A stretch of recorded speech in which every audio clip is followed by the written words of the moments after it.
नमस्कार, खबरों का पंचनामा देख रहे हैं आप। मैं हूं आपके साथ पूजा। हम लेकर आए हैं देश और दुनिया की 5 बड़ी खबरें, जिस पे चर्चा के लिए मेरे साथ स्टूडियो में मौजूद हैं कैपिटल टीवी के editor in chief doctor Manish Kumar. Doctor साहब, बहुत बहुत स्वागत है आपका। धन्यवाद। सबसे पहले नजर हेडलाइंस पर। इतिहास हुआ आर्टिकल 370, मोदी सरकार के फैसले पर लगी सुप्रीम मुहर। जम्मू कश्मीर से 370 हटाने का फैसला बरकरार। पीएम मोदी ने सुप्रीम कोर्ट के फैसले को बताया आशा की किरण। खत्म हुआ इंतजार, मध्य प्रदेश के सीएम का हुआ ऐलान। आलाकमान ने मोहन यादव को सौंपी कमान। विधायक दल की बैठक के बाद हुआ फैसला। राजस्थान में बीजेपी विधायक दल की बैठक कल। मुख्यमंत्री के नाम का हो सकता है ऐलान। सीएम पर राजनीति जबरदस्त। जेपी नड्डा ने वसुंधरा राजे को फोन पर फटकारा। शराब घोटाले में संजय सिंह को लगा सुप्रीम कोर्ट से बड़ा झटका। न्यायिक हिरासत भी 21 दिसंबर तक बढ़ी। कल होगी जमानत याचिका पर सुनवाई। कांग्रेस सांसद धीरज साहू के कैश लोक से निकले 350 करोड़ से ज्यादा के कैश। संसद में गूंजा धीरज साहू का कैश कांड। बीजेपी सांसदों ने किया जमकर विरोध प्रदर्शन। खबरों की शुरुआत में सबसे पहले बात सुप्रीम कोर्ट में मोदी सरकार की सबसे बड़ी जीत की। सुप्रीम कोर्ट ने आज ऐतिहासिक फैसला सुनाया है। कोर्ट ने संविधान के अनुच्छेद 370 को रद्द करने वाले मोदी सरकार के फैसले को बरकरार रखा है। कोर्ट ने भी स्वीकार किया कि राष्ट्रपति का फैसला संवैधानिक तौर पर वैध था। अनुच्छेद 370 अस्थायी था। संविधान के सभी प्रावधान जम्मू कश्मीर में लागू होंगे। कोर्ट ने यह भी कहा कि अनुच्छेद 370 पर राष्ट्रपति को फैसला लेने का पूरा अधिकार है। उनके पास संवैधानिक शक्तियां हैं। जम्मू कश्मीर भारत का अभिन्न अंग है। इसकी कोई आंतरिक संप्रभुता नहीं है। 5 जजों की संविधान पीठ ने आज ही अहम फैसला सुनाया। इस फैसले का पीएम मोदी ने भी स्वागत किया। फैसले को ऐतिहासिक बताया। पीएम ने सोशल मीडिया प्लेटफॉर्म एक्स पर लिखा कि यह सिर्फ कानूनी फैसला नहीं बल्कि उम्मीद की किरण है। ये एक एकजुट और अधिक मजबूत भारत के निर्माण के हमारे सामूहिक संकल्प का प्रमाण है। 370 पर अब तो सुप्रीम कोर्ट ने भी मुहर लगा दी, पर यह विपक्ष क्यों अभी भी चीख चिल्ला रहा है? देखिए, जेएनयू में कुछ साल पहले जम्मू कश्मीर को लेकर के आजादी आजादी का नारा लगाने वाले लोग, आज उनके चेहरे पे तमाचा लगा। वो तमाम लोग, चाहे वो राहुल गांधी हो, चाहे वो लालू यादव की पार्टी हो, चाहे वो वामपंथी हो, चाहे वो टीएमसी हो, ये तमाम लोग जेएनयू जाकर के ये टुकड़े टुकड़े गैंग के ऑर्गेनाइजेशंस और कश्मीर मांगे आजादी का नारा बुलंद करने वालों के साथ ये लोग खड़े हुए थे। आज शर्म आनी चाहिए इन लोगों को। ये लोग कश्मीर को एक अलग स्पेशल स्टेटस देना है। भाई क्यों?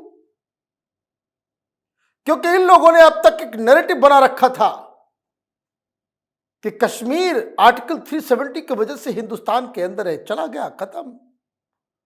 और सबसे बड़ी चीज, जो हिंदुस्तान के विपक्ष को पाकिस्तानियों के साथ जोड़ता है, मैं तो देख रहा था पाकिस्तान के टेलीविजन चैनलों को, जो बातें ट्विटर के ऊपर ये टुकड़े टुकड़े गैंग के पत्रकार, ये लायर वायर, इस तरह के दलाल पत्रकार जो टेलीविजन चैनलों से भगा दिए गए, ये सब वही दलील दे रहे हैं, वही बातें कर रहे हैं जो पाकिस्तान की सरकार, पाकिस्तान की आईएसआई और पाकिस्तान की मीडिया कह रही है।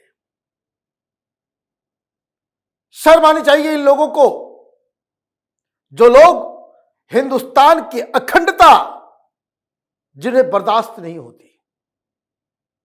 सुप्रीम कोर्ट का फैसला हिंदुस्तान के जनमानस, लोगों की आकांक्षाओं के अनुरूप है। नया भारत भी बनेगा, नया कश्मीर भी बनेगा। और इसलिए प्रधानमंत्री मोदी ने कहा कि यह कोई सिर्फ लीगल फैसला नहीं है, हिंदुस्तान अखंड बना है आज। जी, अब बात करते हैं सीएम के सस्पेंस की। मध्य प्रदेश का अगला सीएम कौन होगा, इसका जवाब मिल चुका है। हफ्ते भर का इंतजार खत्म हो चुका है। मध्य प्रदेश में नए सीएम के नाम की घोषणा कर दी गई है। राज्य का नया सीएम मोहन यादव को बनाया गया है।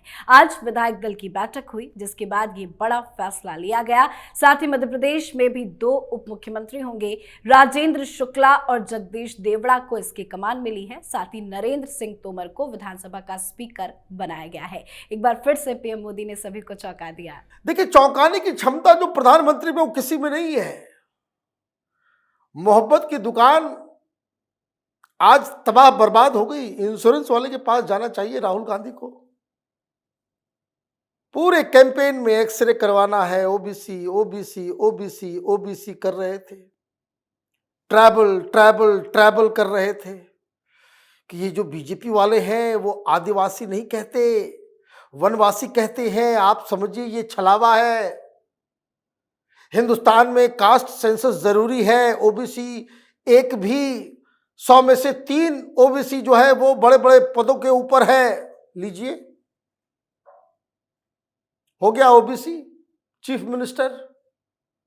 और क्या नाम चुन के लाए हैं। एक तो वो संगठन के साथ 1982 से वो तमाम जिम्मेदारियों को ले रहे हैं। हार्डकोर आइडियोलॉजिकली कमिटेड पर्सन है। विद्यार्थी परिषद हो, बीजेपी हो, संघ हो, हर जगह इन्होंने काम किया। और इनके टाइटल से मोहन यादव, अखिलेश यादव और तेजस्वी यादव की छाती पे क्या चल रहा होगा, क्या लौट रहा होगा, कैसे ब्लड प्रेशर बढ़ा होगा, ये तो आगे आने वाले चुनाव में मालूम चलेगा। प्रधानमंत्री मोदी की यही खूबसूरती है। फैसला वो लेते हैं, मुख्यमंत्री बनाते हैं मध्य प्रदेश में, और लोगों की धड़कन बढ़ जाती है बिहार और उत्तर प्रदेश में। जी, तो छत्तीसगढ़ के बाद आज मध्य प्रदेश में भी सीएम का ऐलान हो गया, पर राजस्थान को लेकर सस्पेंस बरकरार है। कल जयपुर में विधायक दल की बैठक होगी, जिसके बाद सीएम कौन होगा ये साफ हो जाएगा। पर सीएम को लेकर राजस्थान में जबरदस्त राजनीति हो रही है। वसुंधरा राजे लगातार शक्ति प्रदर्शन दिखा रही है, विधायकों से लगातार मुलाकात कर रही है, जिसको लेकर खबर है कि जेपी नड्डा ने राजे से फोन पर बातचीत की है, विधायकों से मुलाकात करने की सलाह दी है। साथ ही बताया जा रहा है कि वसुंधरा राजे ने जेपी नड्डा से 1 साल के लिए सीएम बनाने की मांग की है। छत्तीसगढ़, उसके बाद मध्य प्रदेश के तो सीएम का ऐलान हो गया। कल राजस्थान में होगा। क्या राजस्थान में भी कोई अलग सा नाम सामने आएगा? देखिए, मुझे लग रहा है कि जिस तरह से ट्राइबल पॉपुलेशन के ऊपर बीजेपी का ध्यान है, जिस तरह से कांग्रेस पार्टी ओबीसी का एक मुद्दा बना रही है, और जिस हिसाब से भारतीय जनता पार्टी को महिलाओं का समर्थन मिल रहा है, तो यकीन मानिए मेरी गट फीलिंग यही है कि कोई महिला मुख्यमंत्री बनेगी, लेकिन वो वसुंधरा राजे सिंधिया नहीं होगी। वसुंधरा राजे सिंधिया इसलिए नहीं होंगी क्योंकि उनको बार बार ये कहा जा रहा था कि आप पार्टी लाइन से आप अलग मत जाओ। इनको मना किया गया कि आप एमएलए से मिलना जुलना बंद करो, उनको फ़ोन करना बंद करो। पहले भी उनको ये कहा गया कि आपके बेटे जो है वो रिसोर्ट में लोगों को लेकर जाना चाह रहे थे। ये एक डिसिप्लिन्ड पार्टी है। इतने बड़े बड़े नेता मध्य प्रदेश में, जिन्होंने मंत्री पद से त्याग देकर के, सांसदी से त्याग देकर के वो विधानसभा का चुनाव लड़ रहे हैं, उनके सामने से एक यंग लड़के को आपने मुख्यमंत्री बना दिया। कोई कुछ बोला नहीं बोला। लेकिन वसुंधरा राजे सिंधिया इस तरह से काम कर रही थी तो नड्डा साहब ने बाकायदा फोन करके कहा कि आपको विधायकों से इस तरह से मिलना जुलना नहीं चाहिए। तो यह खबर बताया जा रहा है कि वसुंधरा राजे ने कहा कि मुझे 1 साल के लिए बना दिया जाए, 1 साल के लिए मुझे मुख्यमंत्री बनाया जाए, फिर 1 साल के बाद मैं इस्तीफा दे दूंगी, फिर जिसको बनाना होगा बना लीजिएगा। लेकिन जेपी नड्डा ने उनको कहा कि मुख्यमंत्री बनने का कोई सीन नहीं है। आपके लिए संगठन ये सोच रहा है कि आप स्पीकर बने। जो सीनियर मोस्ट लीडर था छत्तीसगढ़ में रमन सिंह, उन्हें स्पीकर बनाया गया। जो सीनियर मोस्ट लीडर था कद के मुताबिक तोमर साहब, उनको स्पीकर बना दिया गया। और इसी तरह का प्लान राजस्थान में, और यही रोल वसुंधरा राजे सिंधिया के लिए केंद्रीय नेतृत्व ने चुना है। तो आप देखिए कि कल बस इस वक्त तक नया नाम आ जाएगा।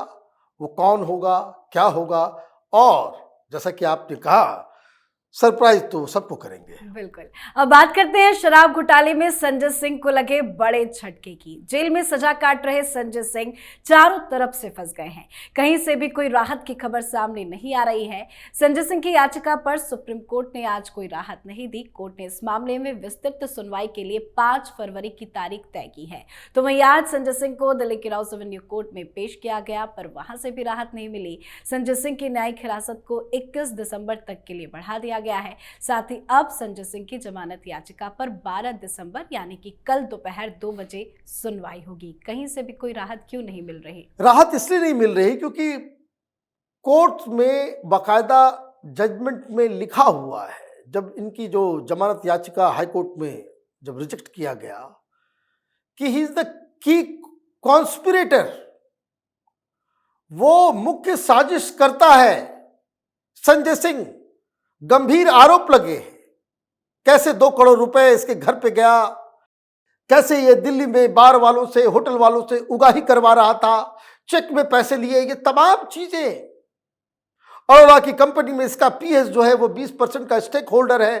तो ये सारी चीजें तो अपने आप में बहुत ही सॉलिड प्रूफ है इसके अगेंस्ट। और कोई ये कहे कि भाई केजरीवाल का लाइन, देखिए मीडिया बताता नहीं है कि एक फर्जी घोटाला क्रिएट किया गया। नहीं, सुप्रीम कोर्ट ने कह दिया है कि 338 करोड़ रुपए का ये घोटाला प्राइमा फेसी नजर आ रहा है। तो ये बचने की तो कोई उम्मीद नहीं है। क्रिसमस, फिर happy new year, Makar Sankranti, सब त्योहार के अंदर मनाया जाएगा। जी। आज की आखिरी खबर में बात कांग्रेस सांसद धीरज साहू के कैश कांड की। कैश से भरे 176 बैग, नोट गिनने वाली 40 मशीनें, 3 बैंक के 80 स्टाफ, दर्जनों सुरक्षाकर्मी और 5 दिन का समय। कांग्रेस सांसद धीरज साहू के कैश लोग से इतना पैसा निकला कि इतिहास ही बन गया। नोटों की गिनती पूरी हुई और धीरज साहू ने 353 करोड़ रुपए का कैश का पहाड़ खड़ा कर दिया। हालांकि अभी आने वाले दिनों में और कैश का पहाड़ नजर आ सकता है, पर इसकी गूंज आज संसद में भी सुनाई दी। आज बीजेपी सांसदों ने संसद के शीतकालीन सत्र के दौरान सदन में जमकर विरोध जताया। तख्तियां लेकर प्रदर्शन किया गया। विरोध में कई बड़े नेता भी नजर आए। जेपी नड्डा ने इस कैश कांड पर कांग्रेस से जवाब मांगा है। संसद से लेकर सड़क तक में विरोध हो रहा है, पर राहुल गांधी, सोनिया गांधी चुप क्यों हैं? देखिए, इनको तो आज न कल जवाब देना होगा ही। कांग्रेस पार्टी ने बड़ी चालाकी से कह दिया कि भाई इस कैश से हमारा कोई लेना देना नहीं। और आज कांग्रेस पार्टी एक अलग लाइन लेकर के चल रही है कि भाई इतने पैसे उसके यहाँ मिल रहे हैं, इसलिए जो है ये जो डीमोनेटाइजेशन जो हुआ था, नोटबंदी, वो फेल हो गया। अरे बाबा, ये नए नोट हैं, ये नए नोट हैं। नोटबंदी के बाद आपके होनहार सांसद ने ये जमा किया है। ये पुराना पैसा नहीं है। दलील मत, ये कुतर्क जो कांग्रेस पार्टी और कुछ दलाल पत्रकारों को मैं देख रहा हूं कि 40 साल से शराब का बिजनेस है इसलिए उसका पैसा है। भाई इतने सारे नोट तो बदले गए होंगे। ये नए 500 के नोट है, नए 200 रुपए के नोट है। सवाल तो बस इतना ही है कि एफिडेविट में गलत लिख रहा तो इलेक्शन कमीशन के सामने खुद को बता रहा कि 2 करोड़ 36 लाख रुपए जो है ये कर्ज में डूबा हुआ है, माल इतना निकल रहा है। ये किसका है? सवाल तो यहीं पे है। जेल जाएगा, हवाला कांड में ये फंसेगा, ईडी के चक्कर में जाएगा, और अगर इसने मुंह खोल दिया तो क्या करेगी कांग्रेस पार्टी? तो कांग्रेस पार्टी इसलिए चुप है। पत्रकारों के जरिए, इधर उधर के जरिए, सोशल मीडिया के जरिए एक प्रोपेगेंडा करने की कोशिश में जुटी हुई है, लेकिन जवाब तो देना पड़ेगा। मूल बात समझिए, वो ये कि किसी भी पार्टी में किसी व्यक्ति को राज्यसभा अगर भेजा जाता है तो ये टॉप लीडरशिप तय करती है। अगर कोई समाजवादी पार्टी से जा रहा है तो ये तय कौन करेगा? अखिलेश यादव तय करेंगे। आम आदमी पार्टी से 2 गए, कौन तय करेगा? केजरीवाल करेगा तय। कांग्रेस पार्टी में राज्यसभा में कौन जाएगा कौन नहीं जाएगा, ये सोनिया गांधी, राहुल गांधी तय करते हैं। ये धीरज साहू 2 बार लोकसभा हारा, उसके बावजूद भी 3 बार सोनिया गांधी, राहुल गांधी ने इसे भेज दिया कहां? राज्यसभा में। क्या है रिश्ता? माल किसका है? ये तो जवाब देना पड़ेगा। जी, बहुत बहुत धन्यवाद सर बातचीत के लिए। धन्यवाद। खबरों का पंचनामा में आज के लिए फिलहाल इतना ही। देश विदेश की बाकी खबरों और उनके सटीक एनालिसिस के लिए देखते रहिए कैपिटल टीवी। हमें लाइक कीजिए, शेयर कीजिए और कैपिटल टीवी को सब्सक्राइब कीजिए। नमस्कार।